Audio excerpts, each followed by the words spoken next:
आजिर कार्यक्रम को स्वागत। आज आम बंधनीर व्यवहार जानिबा। तुमे माने आगरु संख्या मानक मध्य विभिन्न प्रक्रिया मिशाण, फेड़ाण, गुणन और हरण को व्यवहार करी गाणितिक समस्या गुड़ी को समाधान करियछ। ताहले बंधनीर व्यवहार किपरि करा जाए आमे जानिबा पई छोटिया उदाहरणटी नेबा। एही उदाहरणटी को लक्ष्य कर।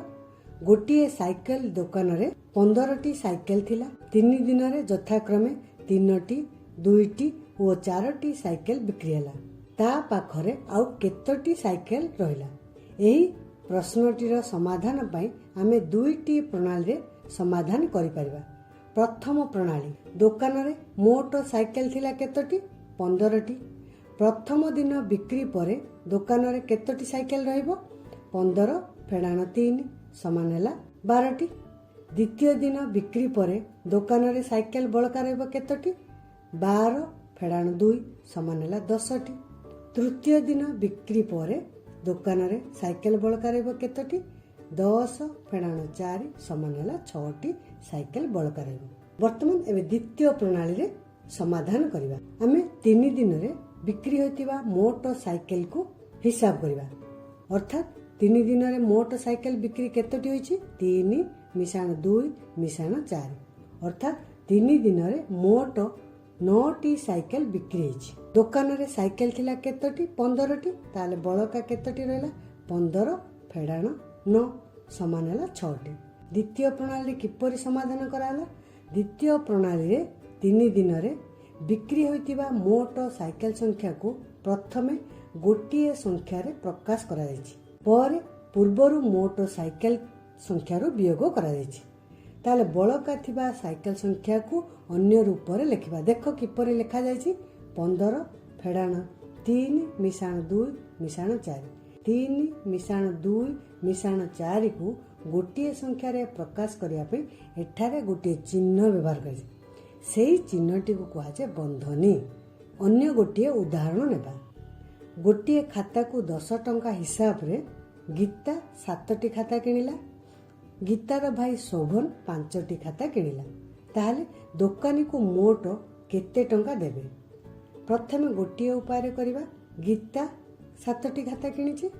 गोटिए खातार दाम 10 टंका हेले 7टी खातार दाम केते हबो?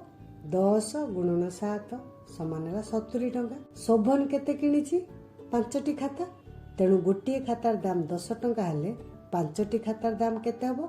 10 गुणन 5 समान है 50 टंका। ताले दुई जनकर मोट केते टंका हैला? 70 मिशाण 50 समान है 120 टंका। अन्य गोटिए प्रणाली आम मध्य करि परिबा। गीता और शोभन मोट केतोटी खाता किनिछंती? गीता किनिछि 7टी, शोभन किनिछि 5टी। तेणु 7 मिशाण 5 हेले केतोटी हैला? 12टी हैला। ताले गोटिए खातार दाम 10 टंका हेले 12टी खातार केते हबो? 10 गुणन 12 समान केते हैला? 120 टंका। देखो एही उक्तिटी को किभଳି भाबरे लेखा जायछि। एठारे मध्य गोटिए चिन्ह व्यवहार करछि। सेही चिन्हटी को कहा जाय बंधनी। ताले एही बंधनी व्यवहार करिया में एठारे दिया जाइतिबा प्रत्येक उक्ति को बंधनी व्यवहार करी प्रकाश करिबा। एही उक्तिटी को देखो 27 रु 2, 5 और 4 रो जोगफल को वियोग करिबा। ताहार जोगफल करिबा ना 2 मिशाण 5 मिशाण 4। 27 रु वियोग करिबा अर्थात 27 फेड़ाण 2 मिशाण 5 मिशाण 4। बर्तमान एठी मध्ये गोटे बंधन दिया जायछि। द्वितीय उक्तिटी को देखो 15 और 3 रो समष्टि को 6 द्वारा गुणिबा। समष्टि अर्थ तुमे जानिছো जोग। 15 और 3 रो समष्टि अर्थ 15 मिशाण 3। तेणु 15 मिशाण 3 को गोटिए संख्या रे प्रकाश करिया पई गोटिए बंधनीटिए देबा गुणन 6। सेही परि ए उक्तिटी को देखो 10 रु 3 कमाई मिलिथिबा संख्या को 6 द्वारा गुणिबा। अर्थात प्रथमे कोन करिया 10 रु 3 कमाइबा। तेणु एटा गोटिए संख्या रे प्रकाश करिया पई गोटिए बंधन देबा। लेखिबा कोन 10 फेड़ाण 3 जहा मिलिला सेही संख्या को कोन करबा 6 रे गुणिबा। तेणु कोन हबो 10 फेड़ाण 3 गुणन 6। देखो केउ स्थान रे बंधनीटी दिया जायछि जानि पारलो। सेही पर देखो 60 को 4 और 3 रो जोगफल रो 2 गुण द्वारा हरण करबा। ताले कार कार जोगफल 4 ଓ 3, ତେଣୁ 4 ମିଶାଣ 3 ଯୋଗ ଫଳର କେତେ ଗୁଣ? 2 ଗୁଣ, ଅର୍ଥାତ୍ 2 ଗୁଣିବା। ତେଣୁ 2 ଗୁଣନ ବନ୍ଧନୀ ଦେଖ କୋଉଠି ଦିଆଯାଇଛି, 4 ମିଶାଣ 3।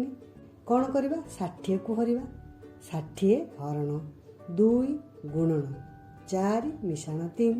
ତାହେଲେ ତୁମେ ଜାଣିପାରିଲ ବିଭିନ୍ନ ପରିସ୍ଥିତିରେ ଏଇଭଳି ବନ୍ଧନୀ ଦିଆଯାଏ। ସେହି ବନ୍ଧନୀ ଦେବା ଦ୍ୱାରା ଆମେ ସମସ୍ୟାଟିକୁ ସହଜ ଓ ସ୍ପଷ୍ଟ ଭାବରେ ସମାଧାନ କରିପାରିବା। ବର୍ତ୍ତମାନ ସେହି ବନ୍ଧନୀ ବିଷୟରେ ଟିକେ ଜାଣିବା। ବନ୍ଧନୀ ହେଉଛି 4 ପ୍ରକାର: ରେଖା ବନ୍ଧନୀ, ଚନ୍ଦ୍ର ବନ୍ଧନୀ, କୁଟିଳ ବନ୍ଧନୀ, ବର୍ଗ ବନ୍ଧନୀ। ଏହି ସମସ୍ୟାଟିକୁ ଦେଖ, ଏଥିରେ 4 ମୌଳିକ ପ୍ରକ୍ରିୟା ସମ୍ବଳିତ ଏକ ପରିପ୍ରକାଶରେ ସରଳୀକରଣ ପାଇଁ ଦିଆଯାଇଛି। ଅର୍ଥାତ୍ ଏଥିରେ 4ଟି ପ୍ରକ୍ରିୟା ବ୍ୟବହାର କରାଯାଇଛି: ହରଣ, ଗୁଣନ, ମିଶାଣ, ଫେଡ଼ାଣ। ତେଣୁ ଏହି ପ୍ରକ୍ରିୟାଟିକୁ କିଭଳି ଭାବରେ ସମାଧାନ କରିବା ଦେଖିବା। ଯଦି କୌଣସି ଗୋଟିଏ ପରିପ୍ରକାଶରେ 4ଟି ପ୍ରକ୍ରିୟା ବ୍ୟବହାର କରାଯାଇଥାଏ, ତାହେଲେ ପ୍ରଥମେ ହରଣ ପ୍ରକ୍ରିୟାଟିକୁ ସମାଧାନ କରିବା। ଦେଖ, ଏହି ସମସ୍ୟାରେ କ'ଣ ଲେଖା ଅଛି? 15 ଗୁଣନ 10 ହରଣ 2 ମିଶାଣ 9 ଫେଡ଼ାଣ 3। ତାହେଲେ 4ଟି ପ୍ରକ୍ରିୟା ବ୍ୟବହାର କରାଯାଇଛି। ପ୍ରଥମେ ହରଣ ପ୍ରକ୍ରିୟାଟିକୁ ସମାଧାନ କରିବା, ଅର୍ଥାତ୍ 10କୁ 2ରେ ହରିବା, କେତେ ହେବ? 5। ତେଣୁ କେତେ ହେଲା?